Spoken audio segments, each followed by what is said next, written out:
Huge news here in New York City, where an NYPD officer has now been indicted for the deadly shooting of an unarmed black man. The New York Daily News has reported that Officer Peter Liang was charged with manslaughter in the shooting death of Akai Gurley back on November 20th of 2014.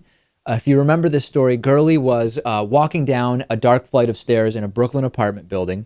He apparently was tired of waiting for the elevator, and during what apparently is a common but also very controversial vertical patrol, Liang fatally shot the unarmed man, who Police Chief Bill Bratton later called, quote, a total innocent. And further aggravating this story is the fact that Liang and fellow officer Sean Landau, instead of immediately calling for medical assistance, which maybe could have gone to some length to keep the victim, Akai Gurley, alive, first they called their union representative for the police union. And this was a big factor in the protests over police officers' perceived use of force, particularly against unarmed African-American men and women.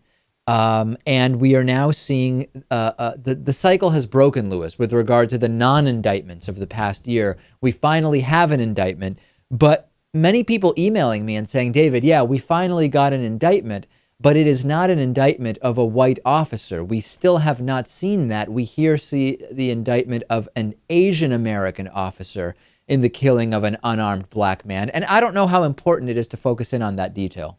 I don't think that's what the focus should be. I don't think that's really a factor here. I think the indictment of a police officer is what's important, but I'm hoping that this isn't just New York and the DA throwing the public a bone to say. I mean, I hope that this is the first case, the first of many cases in which officers that use lethal force without needing to or for no reason, seemingly, get indicted. The other narrative around this story is whether this was flat out an accidental shooting, which of course would be a negligent discharge of a firearm. But to speak colloquially about this, some are saying that what may have happened is that Liang did not even intend to shoot, but it was such a moment of panic encountering someone in this dark stairwell.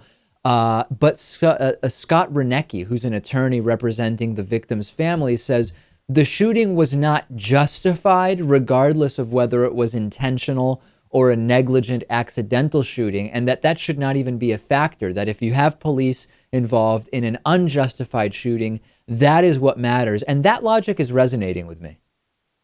That sounds about right to me. I mean, if a police officer's first reaction when bumping into someone in a dark hallway is to start shooting, we can't let that happen.